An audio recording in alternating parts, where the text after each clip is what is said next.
Alright, mic check, mic check. Let's get into this one, shall we? I bring down the bumper here. Let's add down, all the way down. Boom, baby. Alright, and then what was that? That was a crazy movie. That was actually a pretty good movie. But hello, everybody. Welcome back. I've been doing this pretty consistently now, and I thought I would do because I was talking about it because we have like Masters of the Universe, Obsession, The Backrooms. What's another one? There's that. Michael. What else? There are a couple spring / early summer blockbusters that have come out. Other than like the Odyssey, where it's like, okay, yeah, we'll give the Odyssey a review when I go see that film, whether I see it in 70 millimeter, whether I see it in 70 millimeter or not. All right, but what I thought I'd do is I thought I'd come on here and just kind of give my thoughts and reactions to this movie, because holy crap, I have some thoughts and I have some opinions.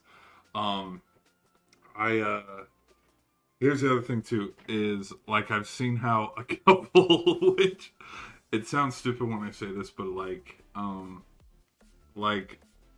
there are parts of me where it's like, I wish, here's the thing, with social media, this movie was spoiled like the second it came out, except for the very ending.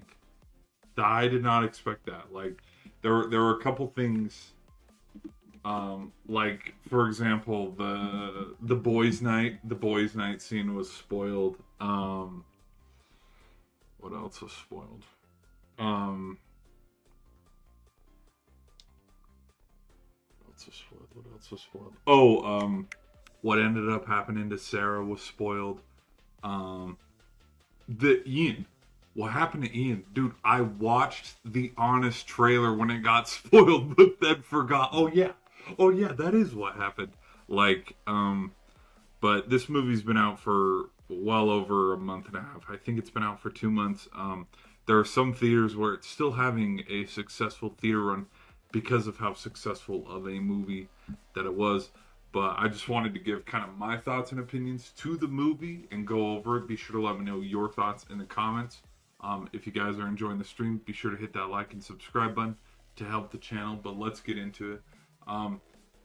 What I wanted to do, because I've seen a lot of people have gotten trolled online and been like, man, that was an ass take, or like, because some of the topics that it talks about can kind of be sensitive, because yes, there is a lot of control is definitely a huge part in this. And so some people, when they give their opinions, and then it's like, okay, you're not, and like sometimes you catch a little bit of stir fire and stuff and get mixed up in that.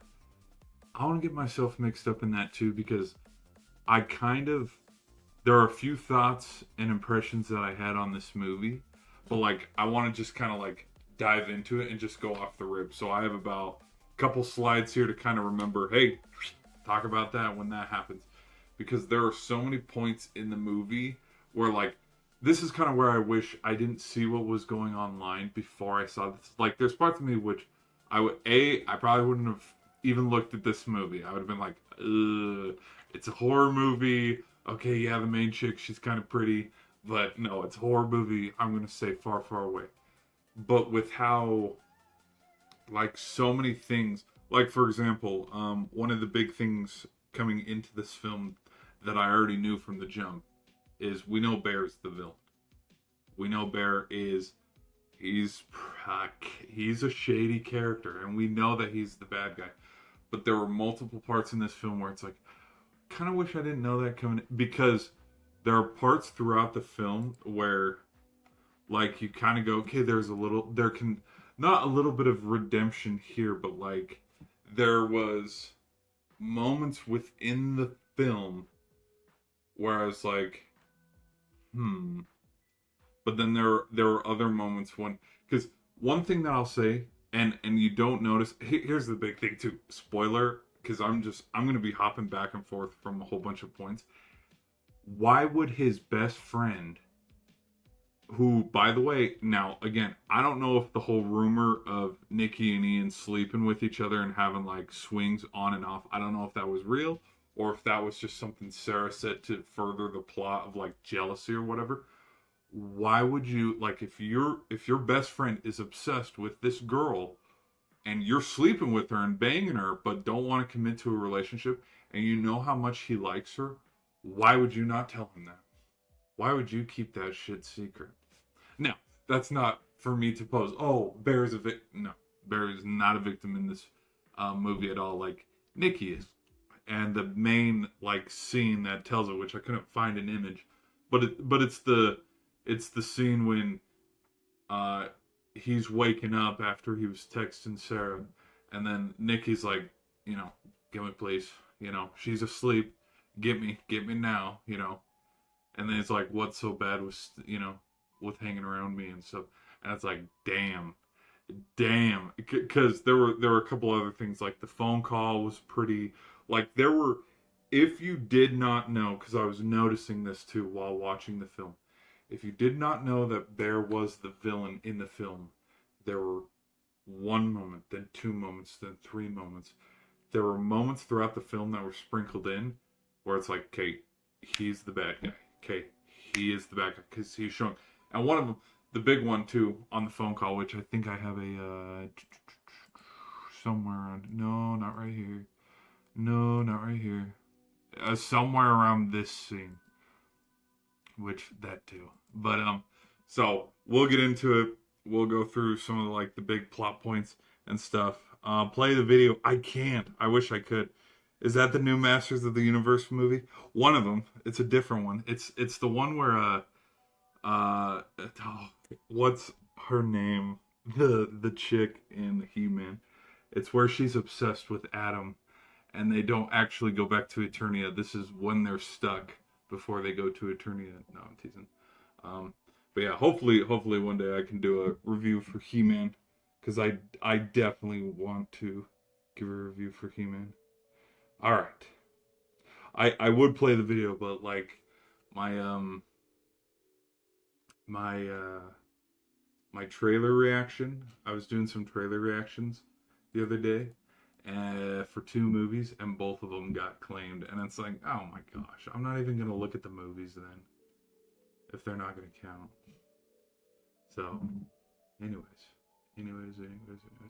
But again, with there were just plot points and beats throughout the film when you kind of go, oh, okay, but then you really, and I think the big one, if it, again, kind of wish I watched this like without not knowing anything and no spoilers, but like fresh for the quote first time, the phone call scene. Not the phone call scene when Ian's calling him and he's like, bro, she's been lying about her dad. No, the phone call scene after he calls the One Wish Willow, and they're like, oh yeah, we got Nikki right here. You want to hear? You want to listen? And like he doesn't say anything, and he just kind of sits there and lets it happen. That kind of goes, huh. But there's a lot of psychological stuff with this film that is definitely stuff we haven't seen in a while. That's like, hey, you know what? That's kind of a unique and original idea. I was trying to pause and think of the words because we look at this is very. Let's just go through the actors here. New actor. Do we have any of new actors? That's about it. Okay, so those are the plot points. I grabbed an image for every single plot point that I wanted to go over, because it's like this film, would this film have made a lot more money? Like, let's say, instead of this actor, it's somebody else, like, that's sort of middle-aged, late 20s, early 30s, like Tom Holland or Timothy Chalamet or Finn Wolfhard. Would this movie have made bonkers? Yes, like, obviously, but like, this is kind of what shows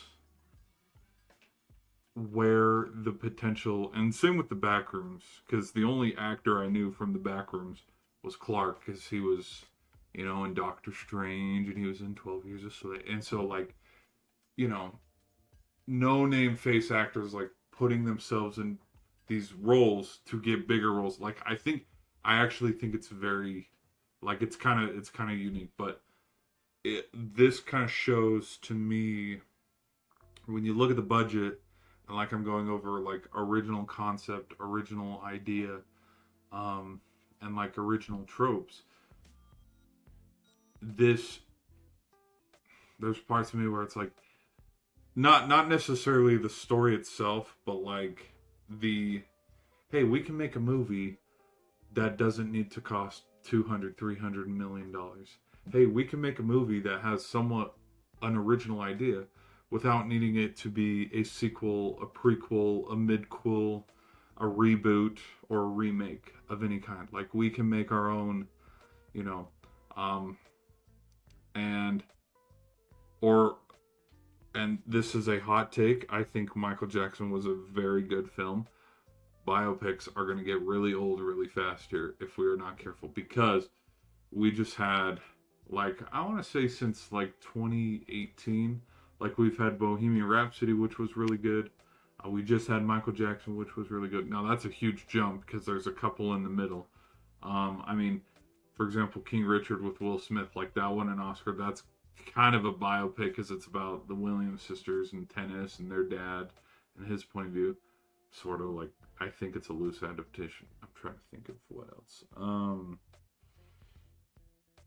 We had that Bob Hart film where yeah, was it Bob Hart?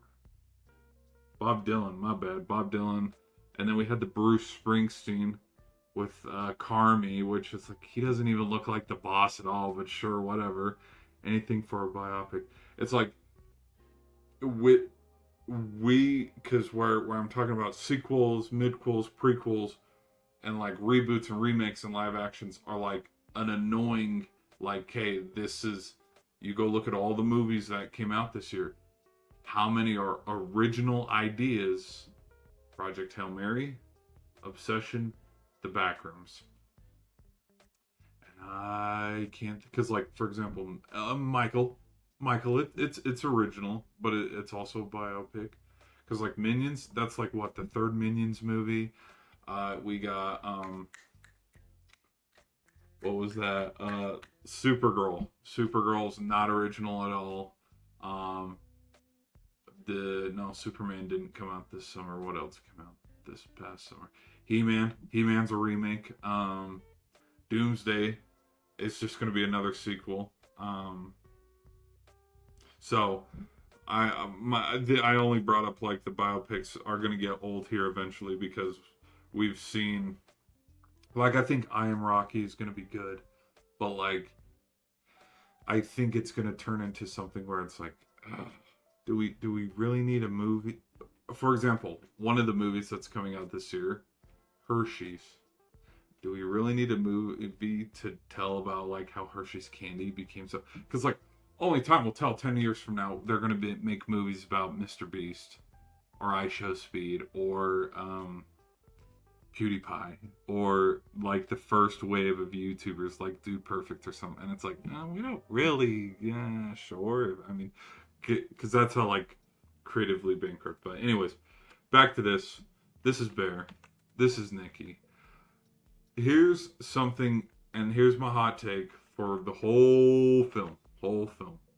Is, I think we know Bear liked her. I think Nikki liked Bear long before the wish ever happened, and here's why. Because because with also knowing some major important plot points to the film, so I could kind of like focus more on sound, lighting, the music, because the music, oh my gosh, the music in this film, and I'll talk about primarily with this scene and some of the scenes throughout the film, music played a big impact on this film, which, like, I mean, like the end credits with like the "Love Me," like that song, perfect choice. But the conversation, because I was trying to listen, like, okay, because some films they leave little nuggets where it's like, this is a character's first line of dialogue where they foreshadow something, or one of our background characters, pay attention to the background character of what they're wearing. What color are they wearing? Maybe that foreshadows the rest of the film. Like if you watch The Departed, for example, like how many times, like I didn't just magically think of this. Like I've watched film analysis videos. There's an X. Like somebody will walk in a frame, it will show an X. Like Matt Damon's character walks by an X. Does I forget if Jack Nicholson's character walks by an X, but like the commissioner, like there's like the two, because there's like a construction site, and you have the scaffoldings by the Sistine Chapel or whatever. Like just the imagery of that, like knowing that I knew some of the plot points, I was trying to focus on like, okay, what was the character dynamic between Nikki and Bear before he made the One Wish Will? And from the body language and from some of the things that I noticed, I think she did like him. And the reason why is their conversation after, when they left the bar, which I thought it was super funny, where him and Ian were joshing back and forth about like, dude, do not ask her. Do not ask her on karaoke night. That is the only thing that I look forward to on Wednesdays.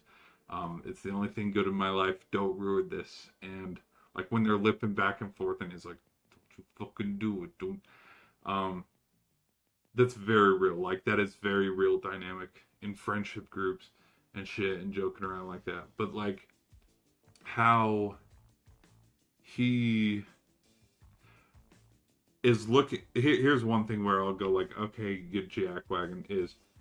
Nikki even came back to the car and was like, "Do you like me or not?" And he didn't say anything. And I was like, "Well, okay, you dummy.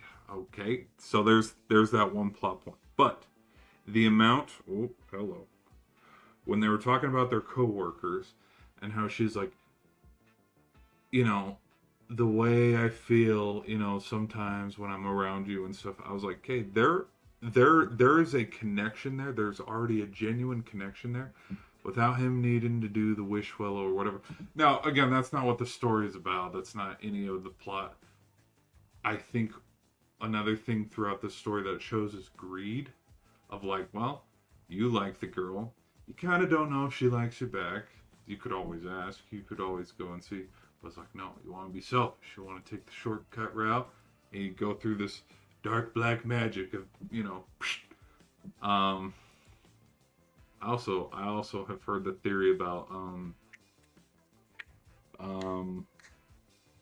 but it's more primarily towards the end of the film, the Nikki using the One Wish Willow on him, which I do think she does. And I think also, and this is probably a hot take, I think this film could probably be, I don't think it will be to the level of like Inception, where people talk about Inception forever, where it's like, oh, was it a dream? Was it not a dream? No, like I don't think people will talk about that. But I think there's a little bit of conversation that people might discuss and go, man, I really like this film, or man, it was kind of like, I liked it, but it's personally not my favorite of the year. My favorite movie of the year is the Michael Jackson film. That's just me. And if not that, I mean, I liked Mario. I liked Project Hail Mary. But let's get to this. And let's get to this scene. And why this scene. And how I was talking about how sound is super integral to telling a story, giving an emotion during a film. The reason why I think sound is so important. And here's the other thing too. If walking into this, if you did not know this was a horror film, you would have found out right away during this scene. Which knew it was a horror film coming into it, knew a lot of the plot points coming into it, because a lot of it had been spoiled for me. Also, warning too, whether you're watching now or later, I am going to continue to spoil the film. So that is your warning. Click away if you do not want to hear any spoilers. But before you click away, hit that subscribe button. Helps out the channel a lot. So, Um, Nikki and Bear kind of have like a heart to heart about how like they feel connected. How there are some things that we can talk about that I can talk about around you, but I can't talk around about everybody else. Which is like, genuine connection and friendship there. Build on that a little bit. He could have asked her out normally. And again, if he would have asked her out, she probably would have said yes. Because the other thing, too, and in the dating world, is sometimes girls play hard to get. Guys also play hard to get, too. Because that's that fun, tension and chemistry of like, holy shit. And again, that's like how awkward Bear is as a character, which I didn't understand the dynamic, too, of like, sometimes like he's super awkward and does not know how to talk. And then there's other moments when he's commanding the scene and it's like, huh? Like there's a lot of back and forth, but it is what it is.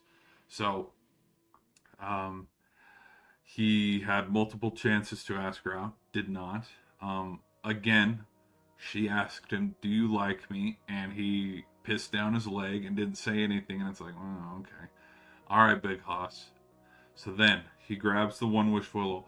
Also, he said he had stuff for her, and I noticed. Here's what I noticed, and there's parts of me because I was starting to notice some things. Is obsessed Nikki was like, "Hey, you had some gifts for me," but like normal, play it off, whatever, see about it later. Nikki didn't even mention it. So there's parts of me like in her subconscious she knew, but she didn't ask him to show. Maybe I don't know. Maybe I'm reading into it too much, and maybe Nikki doesn't like Bear. But it's like, why would she say the things? Anyways, um, so he was like, I wish, Nikki would love me more than anybody in the whole fucking world. And then he snaps the one wish willow. There's parts of me that think you could have reworded it differently because, I mean, there clearly are a lot of extremes to that. But right after, through the whole first, because the snap happens around like the 15-ish minute mark. But through the first 10-15 minutes of the film, there's music, there's laughter, there's like, it's kind of a comedy, buddy film, like friend group, coming of age. Not really, but like, it's a normal film. And like, there's background, there's sound effects, there's everything. The second, like, there is music, he snaps it, silence. And then instantly, like, he looks over, as you can see from the car. Well, I'm covering half of it, but she's just standing there, silent. And there were some scenes in the film where I just laughed because I was like, oh, okay, because it right after that it was like, okay, it's go time. And then she comes back over, and there's a little bit of like, yeah, creepiness to her, like wanting to get back in the car, her trying to figure out like, you know, yeah, my cat died. Oh wait, no, it was your cat. And oh gosh, what else? Like, there are so many things where I was like, yeah, that's kind of how people act, sort of. But yeah. Anyways, all right. So, which one is right after? Yes. Okay, we'll get to that. So, anyways, she convinces him, and it's like, all right, sure. Because at this point, too, I think he's so, like, surprised about what the hell's going on. Like, he doesn't know how to act.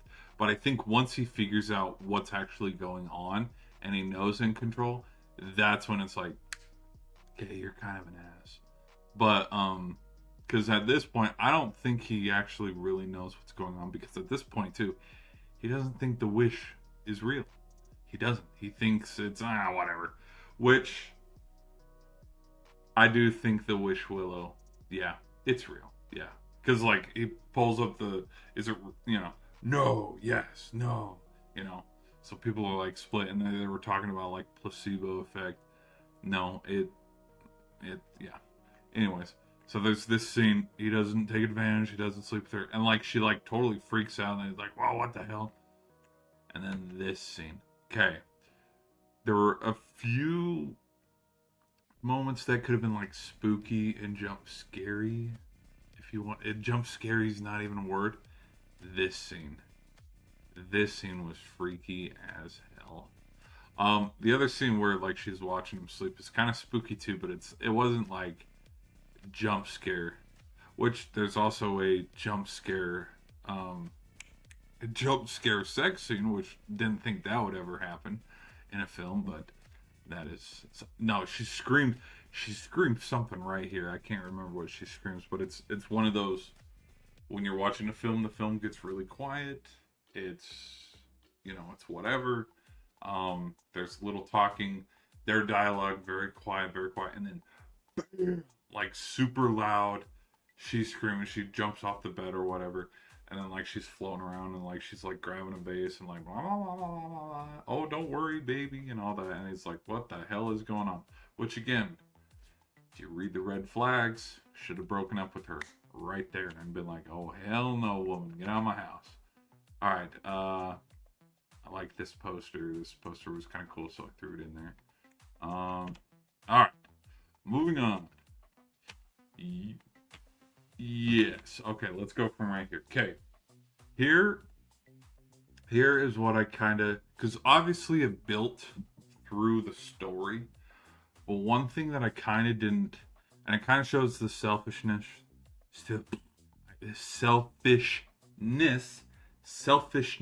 of Bear's character, because her, like Nikki's dialogue of "Why won't you love me?" that hits home. She has that conversation with him like 3 times, and it's like, no, they're literally when you watch it, it's like even all this black dark magic of him like getting her to fall in love with him, he still doesn't reciprocate it, and it's like, holy shit, bro, you're an ass. Which, anyways, this scene, because there's a lot of confusing stuff. Again, you have the vase, you have her like freaking out and screaming and like going through her manic episodes, because that's what was going on, is they were kissing and they were making out, and then all of a sudden, which I thought was kind of cool because it happened more than once, but I couldn't find a photo, is the actress of Nikki would like, she'd be playing like the, oh, here I am, here I'm here, and then all of a sudden she'd snap out of it and be like, whoa, what the hell? Like, if you've seen trailer bits or scenes of it, super good acting, because she'll have like a facial expression like this and then immediately, well, what the hell? And it's so good. So yeah, they're making out, and then she figures out what the hell's going on, and then that causes her to like freak out, like, well, what the hell? And then all of a sudden, freaky Nikki takes back over, and she's like, oh, sorry, Bear, sorry, sorry, honey, let me. And it's kind of super psychological, which I could see in the first night. It's kind of like, what the hell? Which the whole, oh, she was on drugs thing, which okay, I can see how people, anyways, here, okay, the montage. So there's a montage, which I would guess the montage is about a week, maybe a week and a half. Maybe it's just by time in the film, because it does show a passage of time. It's not like Star Wars: The Last Jedi, where it's like, okay, that took place in about 48 hours. Cool, sweet. It shows the passage of time of this taking place in over about a month, maybe. It makes me wonder on how, and maybe there's little social cues like the movie scene where he sees she's looking at him, and she, hey, don't look at me, look at the movie. But through the montage, they're getting along just fine. They're at work, they're getting along just fine. Which I wasn't able to pull up a photo. Let me find a photo. Let's see if I can get a photo pulled up. But when they're at the counter and his buddy Ian is like, bro, did you sleep with her? And he's like, no. And they're talking. The cinematography of this film was also really good. And I can see why a lot of people were talking about it. Music store. Obsession Music Store. Oh, it's called Castles. Alright, here we go. Alright, so the scene. Oh, there's a Well, this is part of the lovey-dovey stuff, but they're talking.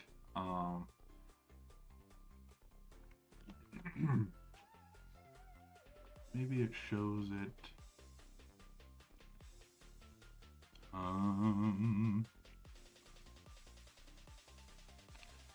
Maybe it's through one of these hyperlinks.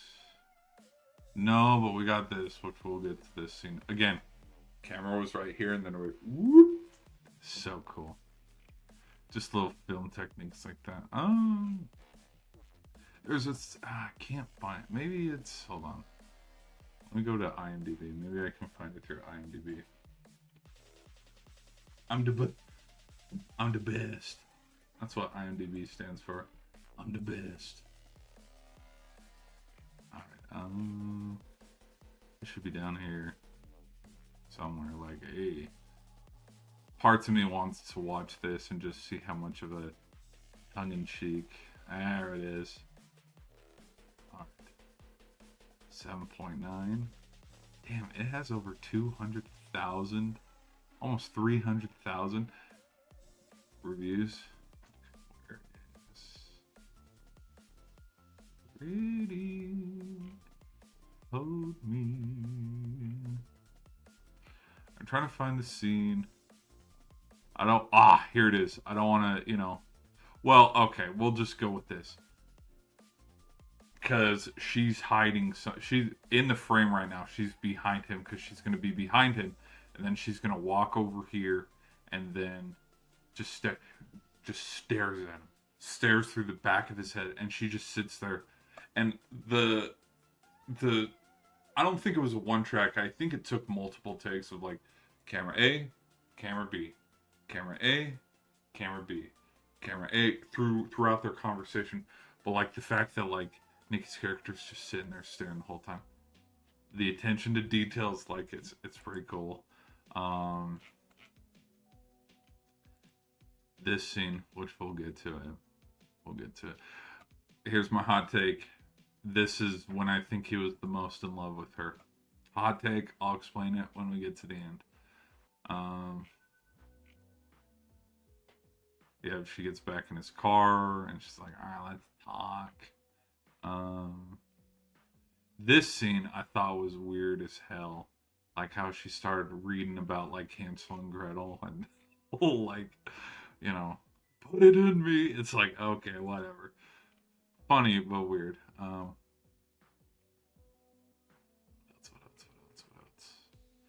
The other thing, there it is. Yeah, she just was like staring over at him the whole time. Again, the camera work, it was crazy. All right, back to it. So they go through this whole montage, and apparently, like, supposedly there's no problems, no arguments, no nothing. And I do think there is a little bit of jealousy on the part of their friends and coworkers. Because here's the other thing. I think all of them have an integral part in like their pros and cons of them being good characters and bad characters, good people, bad people throughout the film. Like I was talking, like you don't sleep with the girl that your best friend is obsessed with and have on and off relationships with her, and then go, hey, by the way, yeah, good luck, go chase her down, man, and not tell him. You know what I mean? The other thing is like the amount of like jealousy too on Sarah's part of liking Bear. Like if you knew Bear was, there's the other thing too. If you knew Bear was socially awkward, and if you knew Bear liked Nikki, say something before you know he pursues her. Crazy, I know. Freaking crazy. Might as well take that shot, get shot down, then anyways. So, moving on. So there's this whole montage which makes it look like, okay, the relationship's working. And then what stops it? Boom, the phone call. But again, there were probably a handful of other things because there's other like show don't tell moments of, I think at this point too, by this point, I think Bear probably knew. And again, it's stuff that happens off screen, off camera, when you're pushing the plot along. Show don't tell. By this point, I think he already knew. I got you wrapped around my finger. Which is the cat scene happens after this, because this is where they talk about him wanting to be a chef, like a Gordon Ramsay type of like, oh, I'll walk in, they'll serve me the steak, they'll be like, how do you want it done? But because they know me, they'll already know how I want it done. So the and maybe during this montage scene, that's where jealousy also starts to build with the coworkers. I don't know. So then there's this scene, and here's the other thing too, and why I keep going back and forth. She's acting somewhat normal during this whole montage. So it's like, how did. Anyways, I'm thinking about it too much. So then the phone call happens where he's like, yeah, I've checked up. Yeah, bro, Nikki's been lying, dude. Nikki's been lying to you. And then all of a sudden, because like there's this amount of confidence that he exudes on like, yeah, I love my girlfriend loves me, we're having a great time. Like you can see through the montage of like the body language, he's not that shy character anymore. And then right after the phone call, he all of a sudden shrivels back up into a little peanut, and it's like, what the hell? Like, I and now all of a sudden he acts scared and timid, like, oh, is Nikki lying to me? Which still to this day people don't know. Which that's probably one thing that people will talk about. And then she's like, no, no, no, and then she stands up, and we were having a great time. Which the amount of that meme alone is gonna do numbers. It already has, but like when the NFL season rolls around and it's like when I watch my fantasy quarterback blow me a game or something, it's like no, no, no. So, and again, phenomenal acting. All right, moving ahead to another plot point. This scene it wasn't like spooky scary, but it at by this point you have to know, okay, something's up. If you can't tell something's up by here, or here, you definitely need to tell something's up by here. This scene was pretty cool. A lot of people were talking about it beforehand, talking about how they just called it the door scene, and it's kind of interesting. You know what I noticed too? And I totally forgot to, just the shameful gooner that he is. Like, he got the lotion on the desk. And, like, when Nikki comes over, he puts the porno mag away and then hides it under the jacket. Just this scene of, like, because it does make you wonder, like I'm trying to think, like, how, how would the obsession think? Like, you know, like I think there was the word dialogue on, oh, if you can't open the door, you can't leave. And then he's like, no, no, no, I got it, as he's ripping open the door. But just I don't know, a visual representation of separation anxiety or something. You could probably chalk that up to, no, I don't, oh, don't go, hang out. Like, truthfully, this is probably how our animals feel when we leave for the day and they have to. Not cats, though. Cats could be like, ah, to hell with you. But dogs especially, where it's like, oh, you leave, and then cats are like, nah, I can fend for myself. Away with you. Um, wow, I just thought of that off the dome. I'm a genius. I'm a freaking genius. Um, but yeah, the visualization of like, no, don't leave, and like the frantic ways to like box in the house and like a trap of like, no, you can't leave, you gotta stay here. Pretty crazy, pretty crazy. And again, through the music and through the sound effects, like the music's kind of like, oh, we're happy lucky, whatever, like we're having a good time. um we were talking about dinner, like what was that all about? Don't freak out, we can't, be having that. And then all of a sudden, like, he's going away because I think she makes him breakfast or something like that. And then like his eyes like veer off where he can see the door, and then all of a sudden his eyes just go, and like you can just hear the of like the sound effects. I'm like, oh shit, what did she do? Because I think it was even before this scene. Like she put the cat on the ground. Oh, it must have had to have happened because she's like, I made you lunch. Which, by the way, not only A, the cat sandwich, which is BS, but like an apple, only two items. What the hell? There's no love in that. Where are the fruit snacks? Where are the sodas? You know, where's the chips? Where's like, you know, little snacks and maybe a second sandwich? Huh? That ain't love. No, anyways. But yeah, like the amount of the sound effects and the musical cue of like her doing something where it's like, oh shit, so hello, instantaneous. Like the music cue happens, I'm like, oh, some is about to go down, and like you can tell through the body language, and then it shows and pans to the door of like, oh shit, maybe Freaky Nicky is crazy. All right, moving on. This scene, um, this scene was super super cringe. The scene was super, super, super duper cringe. Um, I think I don't blame Ian for not wanting to. Oh, and the other thing too is I didn't put it because I didn't know what can and can't be shown on YouTube. Um, but like he leaves and then she just stands there and like she pisses herself, which is like, oh man, like you feel bad. You obviously feel bad for the Nikki character. Um, but like she's got throw up all over her mouth, like she's all bloody and all this stuff when he comes back, and he's like, "Whoa, what the hell?" Um, which in fact, let's move this image up because this happens at work, and that if I'm being like legit, 1000% legit. Here's another one of those points because I was talking about like there's moments throughout the film I'm like, okay, all right, boom, like where it's like he's showing Kate, yep, he's an asshole, yep, he's an asshole, yep, he's an asshole, he knows exactly what he's doing.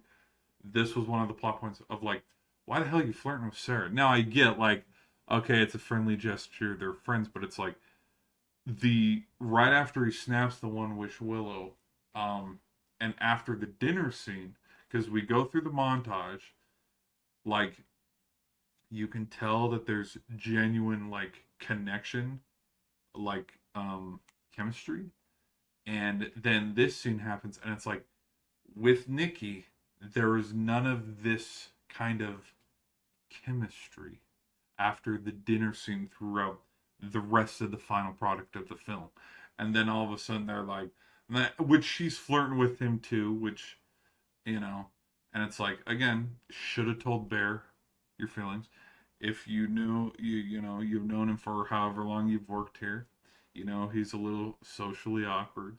Should have confessed your feelings instead of these passive aggressive, you know, oh, you're, yeah.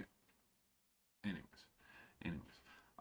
But yeah, this whole scene when he's and maybe I'm reading into it too much. Again, I've been streaming for almost about damn near an hour. Maybe I've already dove in. That's not even a word, but dived into this film and already dissected it too much than anybody else has given the thought or attention to talk about a film. Um, what else? Let me check something else real quick. What was our? Oh, our music's away. Here, let's come back here. There we go. There we go. There we go. Let's go right there. Let's turn it back down. Let's keep it turned down. Hopefully you guys are enjoying the stream. Let me check the chats one more time. I looked at the chats in a minute. Yeah, if you guys are enjoying the stream, be sure to hit that like and sub button. Um, but yeah, thank you guys for being here. The and again with the cat, how does the cat taste or something like my little food critic is like it's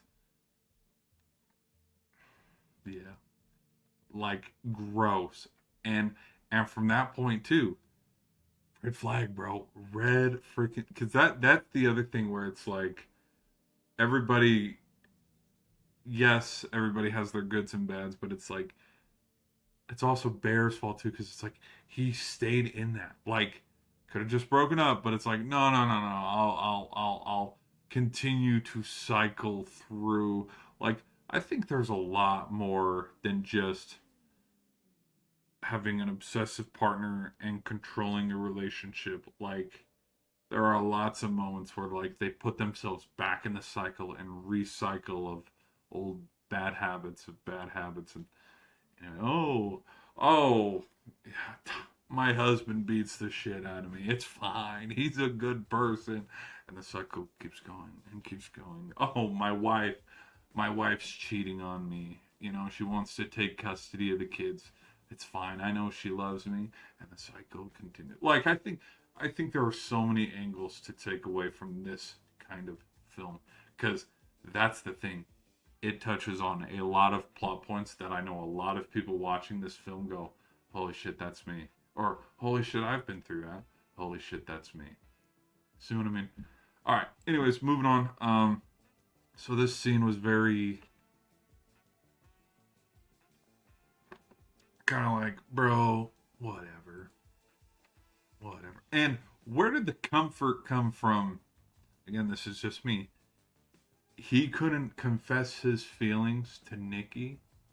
Yeah, he's over here, buddy, putting head in shot. Like, it's like, dude. Now, again, do I think a confidence started to grow with him having a girlfriend? Yes, but it's like, All right, anyway, so we move ahead. He gets back. Nikki needs to be cleaned up, and then that's where that scene, because Ian wants a ride home. Then he's like, Nikki ain't coming. Then it's like, I've asked the friends. They think it's a pretty douche move that you're moving on Nikki when you know she's emotionally vulnerable. And they're just like, oh, fuck you. Like, they get into it, but it's like, no, that is a trope. Like, that is a real, yeah, because it's like, and like, so then they get back to the apartment, and like the whole cooking the cat scene comes, like, it's swept under the rug instantly, because then it turns into the next argument, which is, hey, I got a boys' night, and then instantly, and like freaking out. And again, more red flags of, okay, Barry, you could have left, but hey, you put yourself in this situation, because there's that other, you got everything you wish for theme to happen. Because yeah, no, this film escalates everything to a 12. It's crazy. So then we have this scene, and this is right after the cringe of Nikki reading about, Bear being the Hansel to her Gretel and sleeping with the, yeah. So it was so cringe.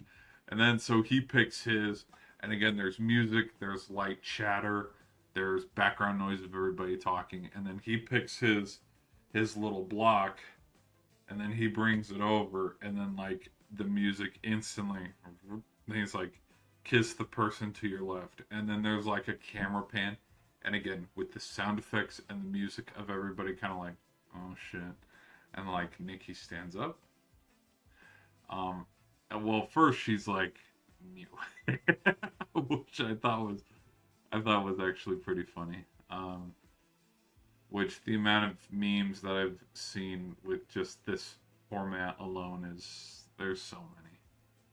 But then she walks over, and I was trying to kind of watch the actress almost broke character a couple of times, because like I was watching the face to see if like they'd break character and laugh, because like it's a one take of her. She walks around, grabs the back of her chair, scoots her back, and then like comes and like kneels and just sits there and waits for him, like, and like, just, if that happened to me at a party, I'd bust out laughing. I'd start to laugh and be like, bro, come get your girl, dog, or something like that. Like, I'd probably be an ass and say something stupid. Or, truthfully, I'd probably be like everybody else and just be like, whoa, what the hell is going on here?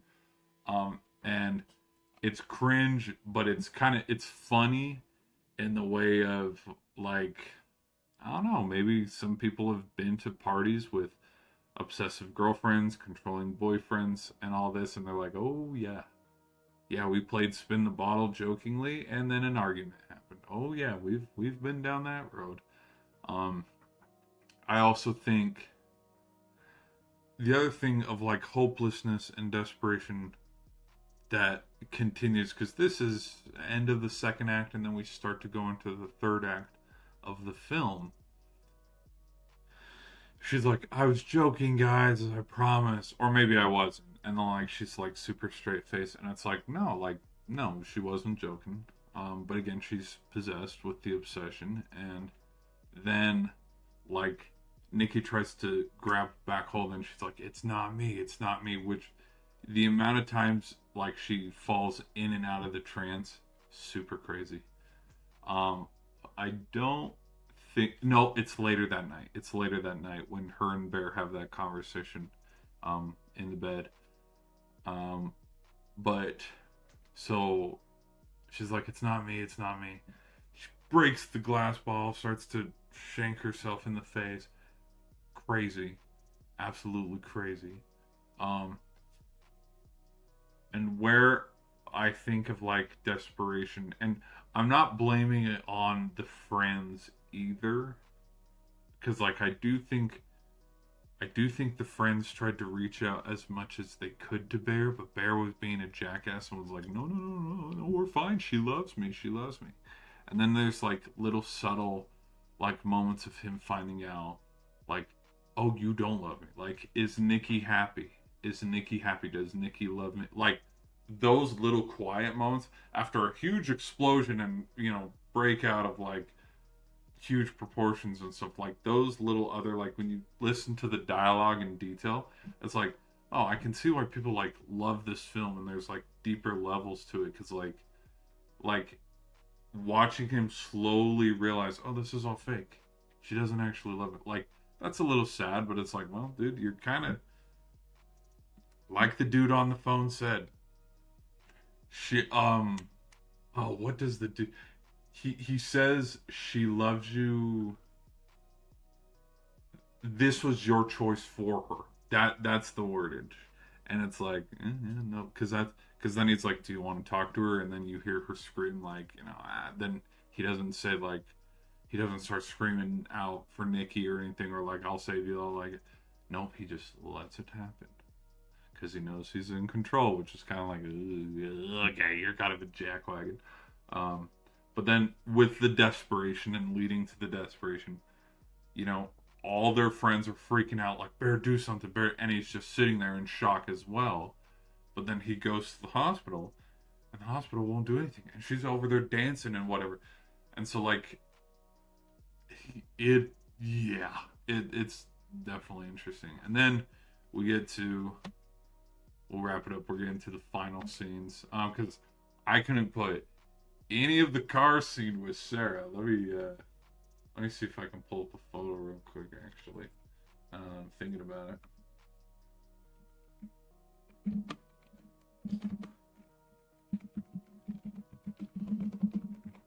Yeah, there's a lot of stuff at the end of this film that I cannot show.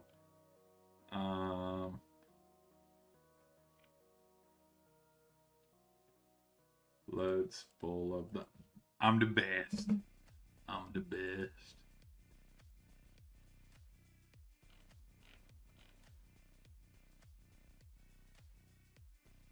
How the hell is Christopher Nolan #2 on top ranked act? He's top ranked on the IMDb. All right, let's get to it. Let's get to it. Photos. No, not trailer. I would show the trailer, but I know some studios don't play nice. They do not play nice. Which is like, I mean, you guys tell me, do I seem pretty comedic, informative, kind of giving my own thoughts and reactions, not like, let me click it, hey, I'm gonna go, let me go grab a drink from the fridge, I'll just let this play for 5 minutes and not give my own personal input. Let me steal this content. No, I feel like I'm giving my thoughts and being pretty smart. I mean, you could also look at it from another angle, from the One Wish Willow store point of view, where it's like they knew all along, and they're like they're the most evil characters in the whole film because they knew what was going to happen. because this is not their first rodeo. Okay, I'm trying to look for the car scene. Here's one of them. Because yeah, this is a huge psychological. See, there's a scene with her punching herself in the face. Yes, yes, punching. Yes, yes. Yeah, that. Yeah, that. We're not. You change your bush. Yeah, there's a couple jumps. Didn't know boobies would be a jump scare. All right, here it is. Here it is. Here it is. Here it is. All right. Again, um,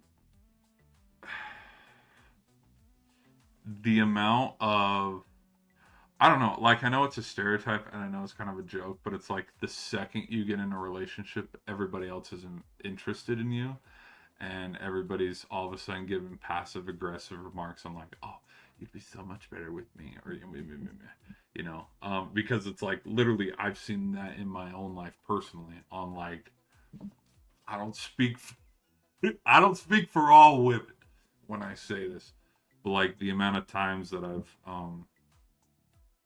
like because again with the friendly banter between the coworkers and friends and like when you can tell like one of the friends in the friend groups likes the other and it's like yeah like they act weird and they act stupid and klutzy and stuff, it's like yeah that's very much like that is a trope that's like right there on the screen when you're watching it at first, right after the one wish below, it's like oh yeah that's totally real, that's exactly what goes on.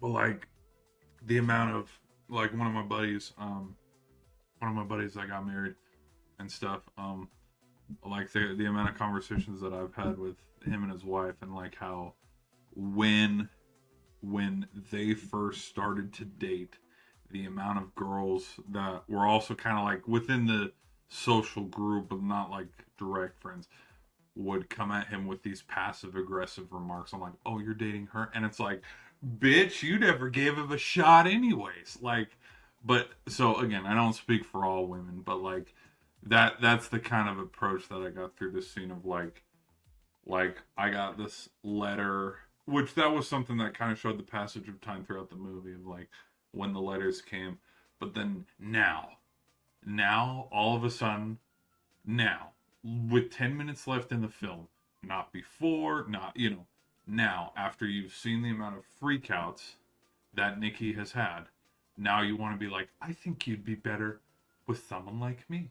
And again, with jealousy, and if this are rumors or speculation, because I believe this was also the scene when she said, yeah, Ian's been banging Nikki on and off for the last 2 years. It's like, wouldn't that have been something to say earlier?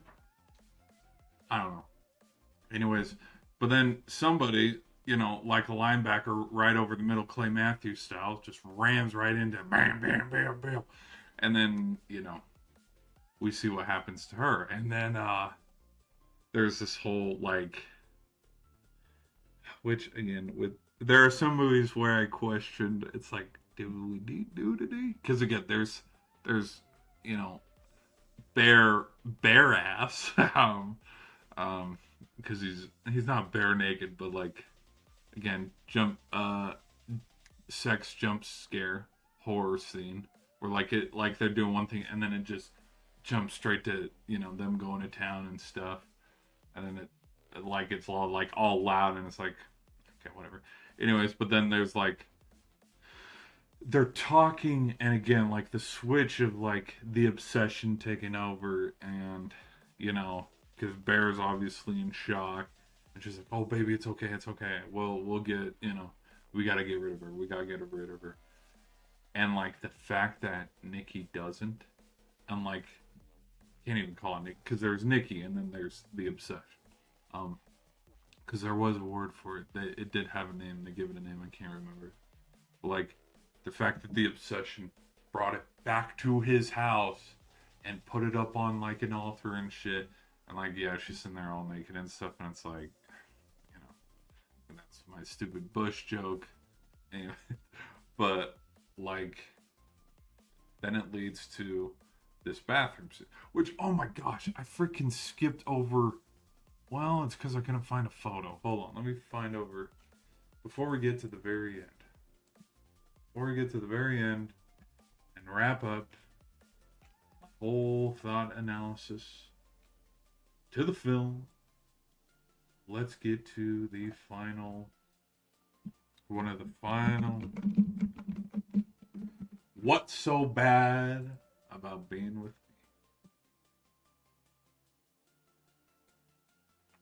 Oh, here we go. AI overview. No consent, selfish ego, fake reality. And it's like, well, yeah, duh. Duh, that's where he proves he's kind of a... Alright. Here we go.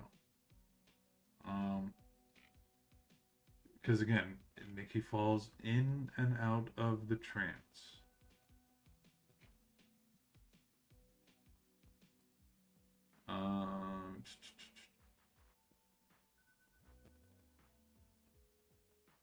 We'll use this.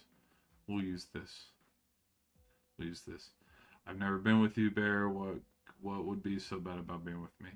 Because he's slipping away to go to the bathroom. She's sleeping. It's me. Please don't wake her up. And he's like, what could be so... That's the final, like, moment. Because, again, like, coming into the film, like, I knew he was the bad guy. I knew, like, you know, his own selfish reasons. Like, I knew Nikki was the victim in this because she was trapped. She had no clue what was going on. You saw when she was coming in and out of the trance. She was like, whoa, what the hell? Like, we knew Bear was the villain. And so that's why I'm kind of like, to come back full circle, why I kind of wish watching this the first time I didn't know that spoiler point.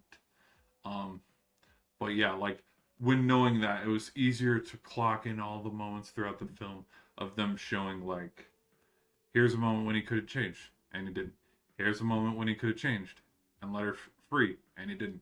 Here's the final moment when he could have changed and let her free, and he didn't. And he was like, what's so bad about being with me? And I think, because I think throughout, here's a couple things.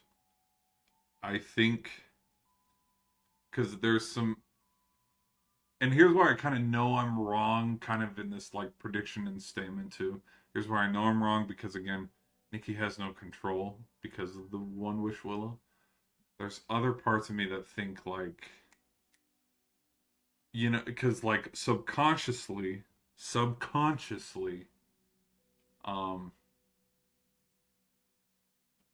word I'm looking for? Like, for example, with the necklace, with the gifts, subconsciously she knows Bears has stuff for her, and she wants to see it. And like, what was one of the main plot point? Not plot points, but what was one of the main things that she said right at the beginning of the film? If I like a guy, they will never know. I'll keep it secret, you know.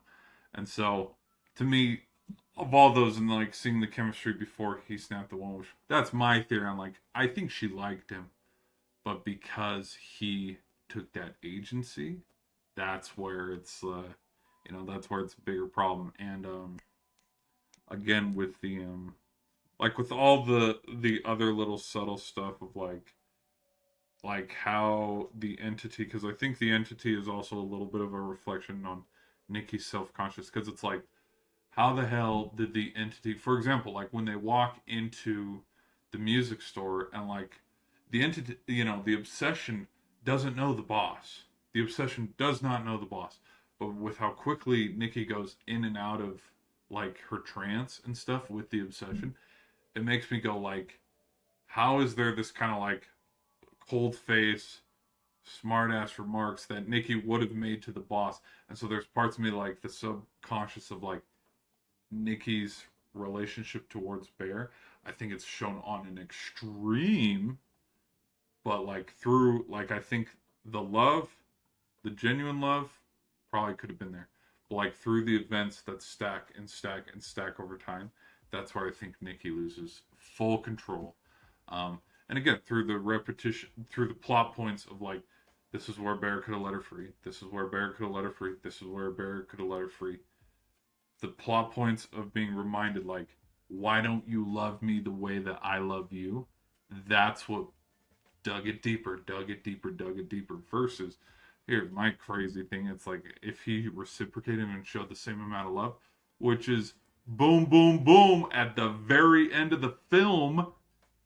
And that's the big conclusion that I'm going to come up with here. Everything would have been fine. But it wasn't. It was very, even through the wish, it was one-sided. And so then that leads to this scene, because she's like, I'll go clean up, don't worry. He comes back, and then he's like, what the hell? And he has his own little side quest where he goes up to his buddy. He goes up to Ian, and he's like, I need you to make a wish. I need you to counter my wish and wish that none of this would have happened. You know, and then he's like, yeah, give me a freaking break. Then he's like, I wish for $1 million fucking bucks. Then he smacks it, and then all this rain falls. Which, again, budget-wise, it looked like pretty cheap at VFX.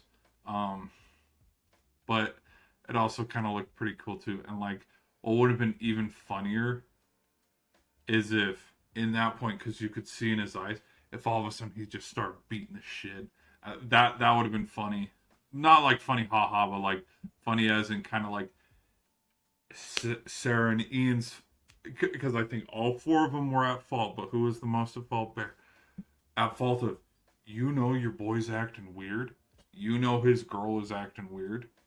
And it's like, he's telling you make it, and you like, whatever.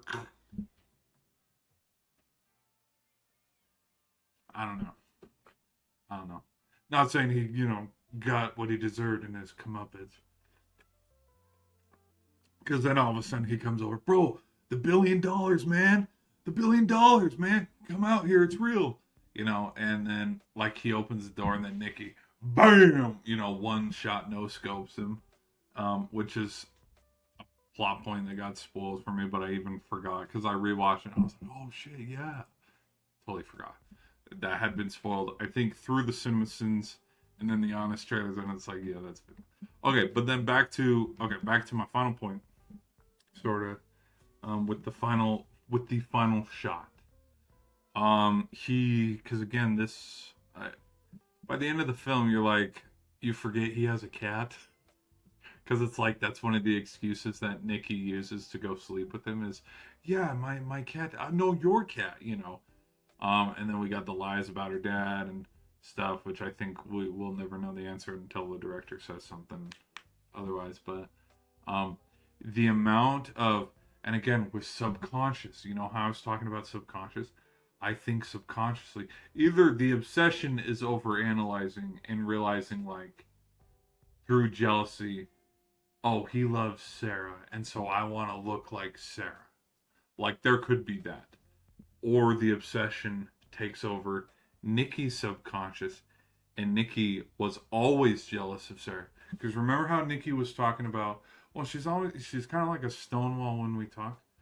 Was Nikki already jealous of Sarah beforehand because she knew that Sarah liked Bear? Huh? Maybe.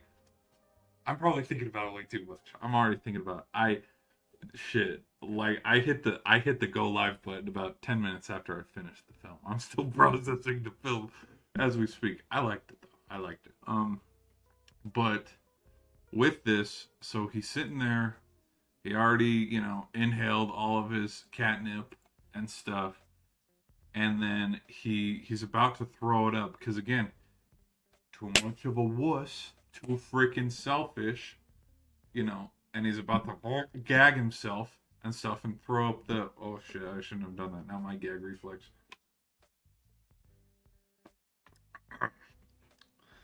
So he's about to throw up the medicine, and then all of a sudden here's a snap. Do I think Nikki snapped the one wish willow and wished for Bear to love? And was it the same?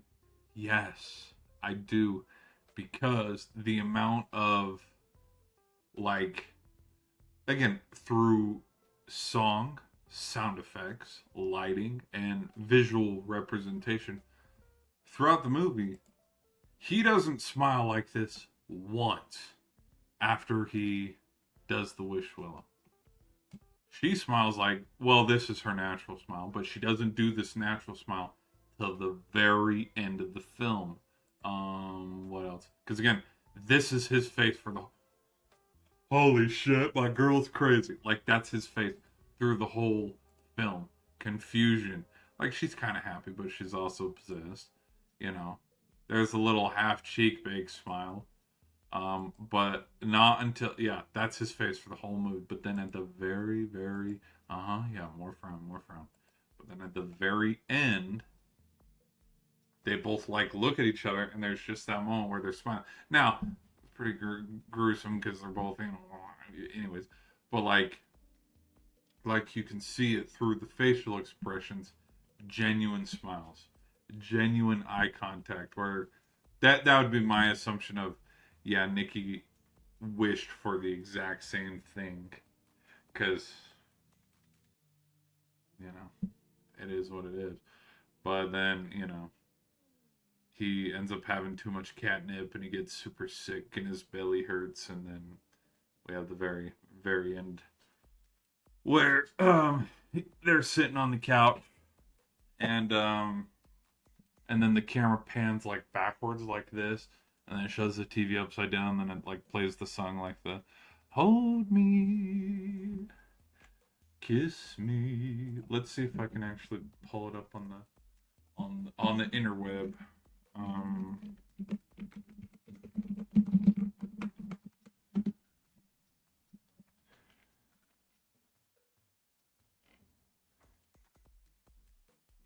Oh my gosh, there it is, dude. There it freaking is. Hold on.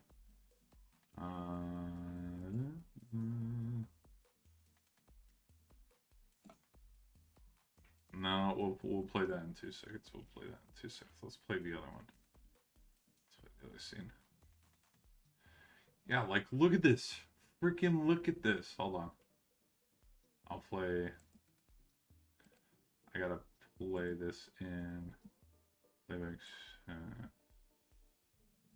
Okay. Alright. Here we go. Okay, no, I do not own this. No, I do not own this. No, I do not own this. No, I do not own this. Okay, no, I do not own this. No, this is not my film. No, I do not own this. Like, again, eye contact, smiles, the, just kind of the, like, laughing. He doesn't laugh. He does not laugh after he snaps the one whistle. Probably should get rid of that image. So I don't. And then again, her smiling at him smiling, and then like staring at each other. And then they come over here to the TV, and then they kiss. And then it pans down, and then it's like, oh, she snapped the one wish willow. And then he's over here on the sofa, and then he Winnie Poohs himself. And then she's all freaking out and like, no, not my baby, not my precious. And then right as she's about to Kit Kat and Caboodle, she figures out what the hell's going on, and she snaps out of her obsession, and she's freaking out, and then she pushes Bear off, and then all of a sudden we pan down, we see Bear. And then, oh, the camera doesn't go this way, it goes to this way, my bad. And it's upside down, then it's like, hold me, doo-doo, kiss me, doo-doo. And then, like, she's crying through, like, the first half-ish of the credits, and, like, you can still hear her in the background, which is crazy kind of detail, because I don't think I've watched any movies that have at least done that kind of. There's the reverse walk. I didn't talk about any of the reverse walks or her walking weird.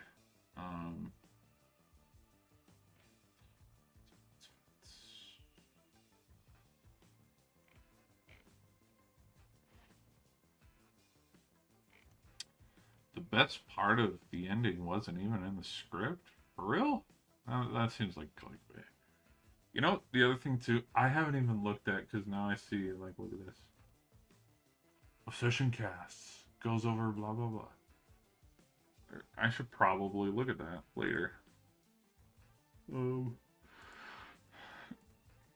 Because I haven't watched any. I haven't watched any film reviews or analysis on this. All I've heard is through friends and peers and um, just yeah, through like honesters and cinemasins and all that. Like just that it's good. And I was like, well, it's finally on streaming, so I will go watch it.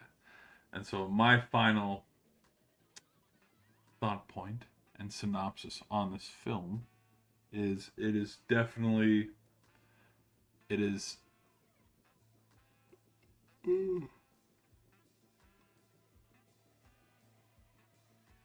I can see why a lot of people like it because it's a breath of fresh air from all the other slop that has come out of the last handful.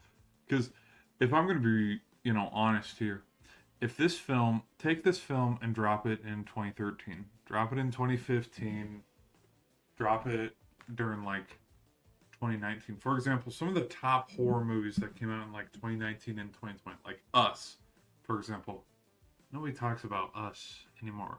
Nobody talks about Nope. Nobody talks about what are some other horror films that have come out? Smile. Like just horror films that are like really good and kind of like take the take the landscape by storm for a little bit. Nobody's talking about this film. And like I think yeah, you throw this back where one weekend Ant-Man's coming out and then 2 or 3 weekends later Obsession's coming out. I don't think people would have been talking about it as much as they're talking about it now.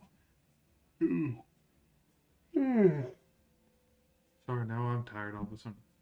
And I think the reason for that is because of the levels. There's levels to this. There's levels to the dynamic of this story, of the certain points and themes on like, oh, shit, yeah, hey, that's me right there. But through the levels of like how the director, where'd he come from?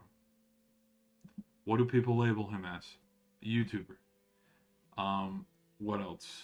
Like not only him, but you look at Markiplier's Iron Lung, you look at Kane Parsons' The Back Room.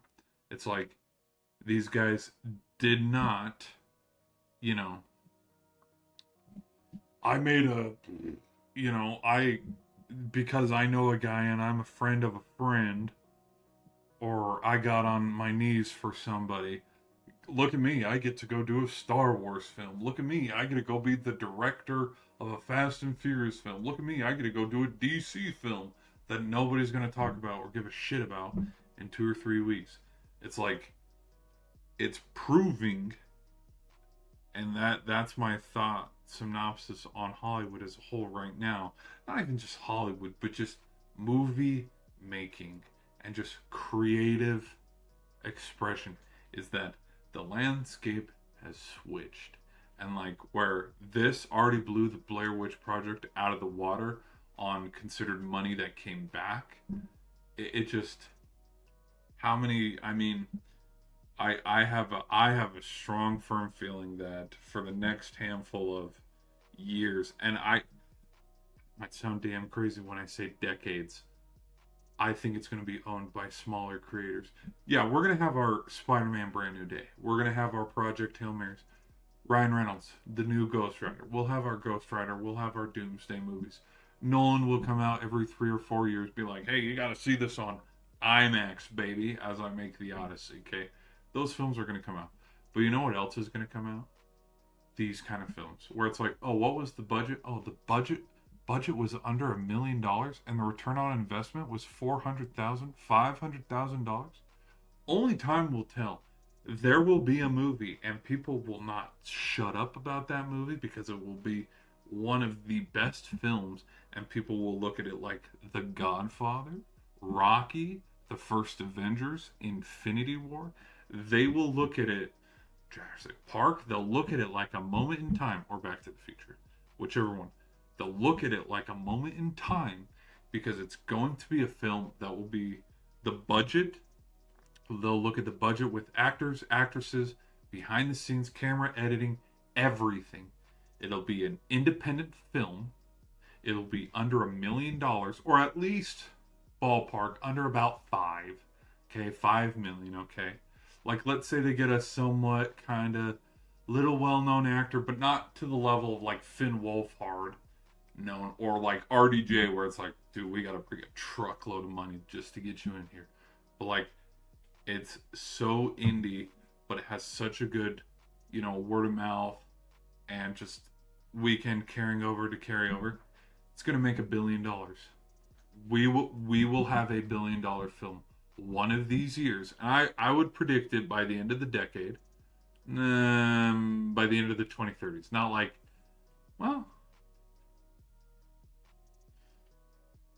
yeah, this year's already halfway over, so like 3.5 years. That's a small window, but at another 10 years, yes, we will have somewhere, we'll have a film that will gross near $1 billion with only a budget of about 5 million or less, because that's the way we're going. And this was the first step. Not just this film, but this era of what we're seeing, where it's like, damn, yeah, this film is good, but it's like, yeah, you throw this in any other film year, yeah, it gets talked about a little bit, but then it probably gets forgotten. Versus, how many people now, when people talk about the MCU or Robert Downey Jr. coming back, what are we really talking about? We're talking about how good the MCU used to be. We're talking about Iron Man. We're talking about, I don't like how Chris Hemsworth's only wearing a black shirt, because it's like, what? Why? It's because we know he could have been wearing his nomad suit. We're talking about the good films instead of what it is now. So, anyways, that's a hot take. That's a hot take that I hope ages like wine. Of, yeah, give me a, we're gonna have some no-name director, some YouTuber is gonna come out here, and with his shoestring budget of, it'd be crazier, because at that point it'd be lower and lower. Like, well, this director made 500 from a 3 million. Well, this director made 400 from a 2, just a 2 million. Like, it'll be weird where like they'll be like, oh yeah, watch this. Oh yeah, watch this. Where who can make more money with less of a budget. Because like at the end of the day, with this film, it was the writing, it was the acting, it was the story that made the money. Not, oh well, it's because we paid The Rock, 80 million to be in this. Like, no, look at Godzilla -1. Now Godzilla -0 was a lot more money, but Godzilla -0 might do exactly what it did with Godzilla -1, where you look at Godzilla, you look at the animations, you look at the CGI. The film was fantastic. And it's like, it's a Godzilla film. We shouldn't, how much of a story could we tell with Godzilla here? But it was so cheap, and then we compared it through the other films that came out at the same time and went, wait, they cost how much to make the Marvels? And it did it return? Oh, yikes. So, anyways, that's my hot take. Yeah, one of these years we'll see a director in a movie make $1 billion off of like a $5 million budget. That would be so sick. That would be crazy. That'd be freaking crazy. And they'd talk about it in film classes. They'd talk about it. They'd probably do. For hell's sakes, look at they're already gonna have classes about Nolan. 50 years from now, 25 years from now, they're already gonna have classes on Christopher Nolan and how to, like, the amount of filmmaker and a scholar he was, and there will be little test quizzes on, now what kind of equipment did they use to muffle the sound? And it's like, oh my gosh, okay, sure. But like, look at Tolkien and all of his work. There are college courses on Tolkien and Lord of the Rings, and and, argue with a tree if you want. And next to the Bible, what's the most sold book? Lord of the Rings. I actually think it's Lord of the Rings. I think it's Lord of the Rings. Let me go double check. Hold on. Boop, boop, boop. Boop, boop, boop. Most sold book. Sold book. There's, the Bible. Okay. All right. Yeah, there's a lot of religious texts. Harry Potter. No, come on. No, what are the... No. Yes, we know the... Don Quixote. No. Is Don Quixote really the most sold book? Out of... Because again, religious text, and then... No. 24 most, but... It is Don Quixote. There's Lord of the Rings. I was wondering where it was. Guys, you gotta get your numbers up. The Boy Scouts is almost catching up to you. All right, here we go. Oh, here we go. Harry Potter, Goosebumps, Berenstain Bears, too sick. Woo-hoo-hoo. All right, Nancy Drew, which you know for a fact. Like, you already know, like, big producers have already looked on. How can we make a Berenstain Bears film? Illuminations. Oh my gosh, I hate to... Why did I say that out loud? Illuminations. Hell, they took a Mario. They're in the middle of making Nintendo movies, so it'd have to be a studio like that. Or Universal. DreamWorks. No, I could see DreamWorks doing Berenstain Bears. Now that I'm thinking about it, because you can't Disneyfy it. Their look, you would have to do the artwork of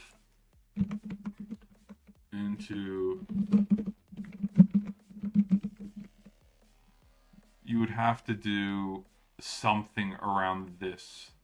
So is this Sony? Was Puss in Boots Sony?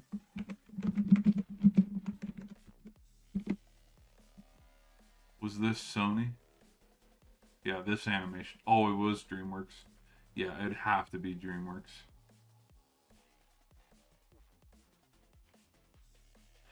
Because the best way I can, at least for me, visually thinking about it, is like Disney is bubbly in the ways of like Simpsons, Family Guy, American Dad. I know they're not the same at all, but like drawing wise and animation wise, versus the detail of like the fur and the bear and the hats, where it's not bubbly. Like you can see the actual ridges and outlines of these drawings. I'd have to chalk it up to, yeah, Shrek.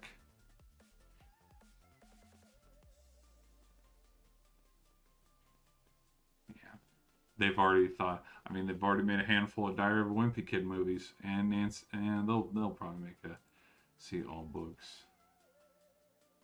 The 5 best books on relationships. Oh, let's go right through this list and see what could have fixed Bear and Nikki's relationship here. Getting the love you want. Bingo! What else? Hold Me Tight. The 7 principles. Well, they weren't married, so that wouldn't work. The 5 love languages. Boom. Bingo, baby. That would have worked. And then models. Attract women through honesty. Hey, dude. That's some ball knowledge right there. Bear wasn't honest. Bear was not honest. You know ball. Alright, guys. That'll be my thoughts. This was a good movie. A little weird. A little freaky. A little unsettling on some things. But especially that scene. That scene spooked me. Spooky. What else?